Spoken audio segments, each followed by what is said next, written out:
नमस्कार, आप सुन रहे हैं रेडियो हिंदुस्तान और मैं हूँ आपके साथ पारिजात। ये काम की बात इसलिए है क्योंकि ये आप सब लोगों की बात है, ज़्यादातर लोगों की बात है, उन सभी लोगों की बात है जिन्हें लगता है कि वो गरीब हैं। देखिए, हमें कितना भी मिल जाए हमको हमेशा ये लगेगा कम है। इसलिए जितना मिला उसमें खुश रहने की आदत डालनी है और ये विचार त्याग देना है कि हम अमीर हैं या गरीब हैं। हम खुश हैं कि नहीं, इस बात पर हमें ध्यान देना है और ज़िंदगी इसी रास्ते से तय करनी है, खुशी के रास्ते से, जितना मिले उससे। कोशिश ज़्यादा की करनी है लेकिन ज़्यादा ना मिले तो दुखी नहीं होना। मैं बताना चाहता हूँ कि अगर आप गरीब हैं तो क्या हुआ? आप अमीर हैं। गरीब हैं तो कितने फ़ायदे हैं, 7 फ़ायदे आपको बताता हूँ, इसलिए आप अमीर हैं और अमीरों से ज़्यादा अमीर हैं। सबसे बड़ी बात कि पैसा अगर आपके पास है तो याद रखिए, पैसा ज़्यादा है तो पैसा अपने साथ पाप लेके आएगा, भ्रष्टाचार लेके आएगा और आगे चल के रोग, शोक, पतन और संकट भी लेके आएगा। कैसे? बताने की ज़रूरत नहीं है। पैसा है तो आपके मानवीयता के गुण समाप्त हो जाएँगे, स्वार्थी हो जाएँगे आप, मोही हो जाएँगे आप, लोभी हो जाएँगे आप, ईर्ष्यालु हो जाएँगे आप और भी बहुत सारी ऐसी बातें हो जाएँगी जो कि आपके संबंधों को तोड़ेंगी, आपके जीवन के सहज समीकरण तोड़ डालेंगी और आपके जीवन की सहज गति विखंडित होगी और समस्याओं से घिरेंगे आप। इसलिए याद रखिए, पैसा लक्ष्य नहीं होना चाहिए आपके जीवन का। अगर कम पैसा है तो ठीक है, आप गरीब हैं तो अच्छी बात है, टेंशन मत लीजिए। दूसरा फ़ायदा पैसा होने का, चैन की नींद आती है पैसा कम होने से। पैसा जिन लोगों के पास ज़्यादा है उन लोगों की आप एक तुलना कीजिए, उन लोगों के एक रिसर्च लीजिए, उन लोगों के डाटा लीजिए जितने लोग पैसे वाले हैं और एकदम गरीब लोग यानी जो झुग्गी झोपड़ी में जो लोग रहते हैं उनके डाटा लीजिए। कौन चैन की नींद सोता है? आप जान गए, मुझे बताने की ज़रूरत नहीं। चैन की नींद वो लोग सोते हैं जिनके पास पैसा नहीं होता। इसीलिए कहते हैं घोड़े बेच के सो गए, यानी घोड़ों की चिंता थी कोई चुरा ना ले जाए, घोड़े बेच दिए तो चिंता खत्म और आराम से सो गए। घोड़े बेच के आप सो सकेंगे अगर आपके पास पैसा कम है या नहीं, यानी कि आपको लगता है कि आप निर्धन हैं तो उसमें यह फ़ायदा है। Silver lining in dark clouds, यानी कि आपके ज़िंदगी के जो काले बादल हैं उनके बीच में एक चमकदार चमकीली किरण है ये, आसमानी किरण है ये। तीसरी सबसे बड़ी बात पैसा नहीं होने का यानी कि निर्धन होने का या कम पैसे होने का यानी कि गरीब होने का जो तीसरा बड़ा फ़ायदा है, ज़िम्मेदार हो जाएंगे आप ज़िम्मेदार तो होंगे ही, आपका परिवार भी ज़िम्मेदार हो जाएगा। सबको पैसे का महत्व समझ में आएगा, पैसे को पानी की तरह बहाने की आदत ख़त्म हो जाएगी। बात बात पे गिफ्ट मांगने और बात बात पे जेब खर्च मांगने की आपके परिवारजनों की, छोटे बच्चों की, परिवार के बच्चों की आदत नहीं बनेगी। आजकल अमीर घरों के बच्चे रोज़ सुबह अपने घर में दोपहर में लंच में और डिनर में पूछते हैं खाने में क्या बना है। गरीब लोगों के बच्चे ये नहीं पूछते कि खाने में क्या बना है, वो कहते हैं खाना लाओ भूख लगी है। बड़ा फ़र्क है। याद रखें, निर्धन होने में आपके बहुत सारे फ़ायदे हैं। 3 फ़ायदे मैंने बता दिए। पहला फ़ायदा ये है कि पाप नहीं आएगा, पैसा आता है तो पाप आता है। चैन की नींद आएगी आपको अगर आपके पास पैसा कम है।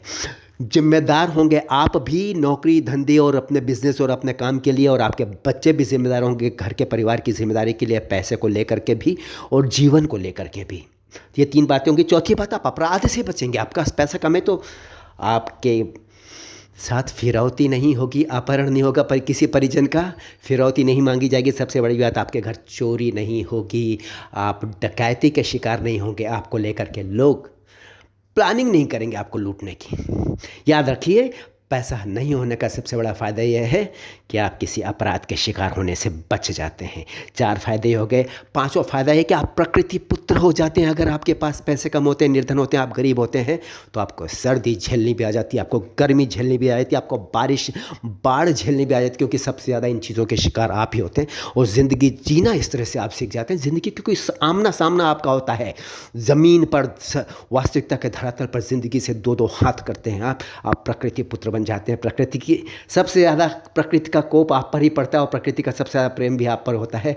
आप भरी धूप में अपने बच्चों को लेकर के निकल जाइए, उनके सिर ढके नहीं होंगे, पैरों के नीचे चप्पल नहीं होगी, लेकिन उनको कुछ नहीं होगा क्योंकि वो प्रकृति पुत्र है। प्रकृति ने उनकी आदत डाल दी है।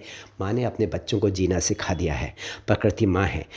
बहुत अच्छी बात है। ये 5वां आपका फ़ायदा है कि आप प्रकृति पुत्र हो जाते हैं अगर आपका पैसा कम है, आप निर्धन, आपको लगता है कि आप गरीब हैं।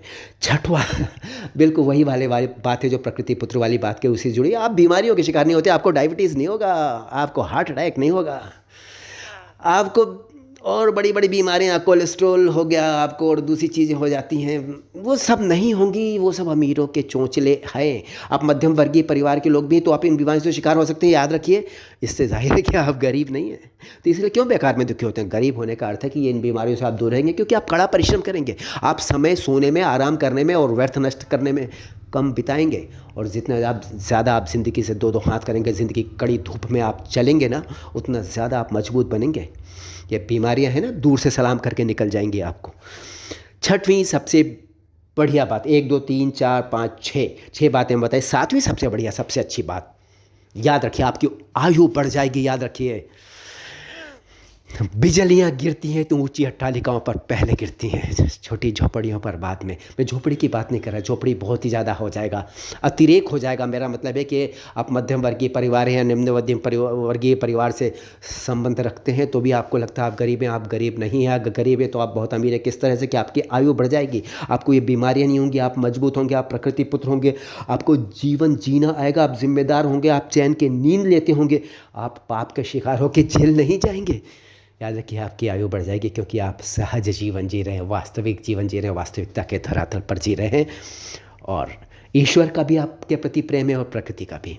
याद रखिए, ये फ़ायदा है। इसलिए अपने ऊपर आप शोक मत कीजिए, अपने आप को गाली मत दीजिए, अपने नसीब को कोसिए मत, भगवान को धिक्कारिए मत, भाग्य को मत बोलिए कि मेरा भाग्य बहुत ख़राब है, मैं बदनसीब हूँ। आप बहुत अच्छे हैं, बस प्रयास कीजिए आगे और अच्छा हो। अपने बच्चों के लिए आप काफ़ी कुछ छोड़ के जाएँ, उनको भी सिखाइए जिम्मेदार होना, ताकि वो अपने आने वाली पीढ़ियों के लिए काफ़ी कुछ छोड़ के जाएँ, अपने परिश्रम से अर्जित करके।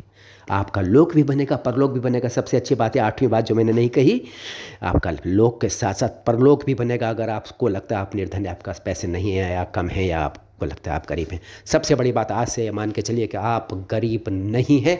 आप को जितना दिया है ईश्वर ने, उनको धन्यवाद दीजिए और उसमें जीने की आदत डालिए और अपने परिजनों को सिखाइए। अपनी मानवता मत छोड़िए। चलता हूँ, आपसे विदा लेता हूँ, फिर अगली बार मिलूँगा काम की बात पर। लेकिन जाते जाते हमेशा की तरह कहूँगा कि पानी बचाइए, सबको सिखाइए, पेड़ लगाइए, सबको सिखाइए। नमस्कार।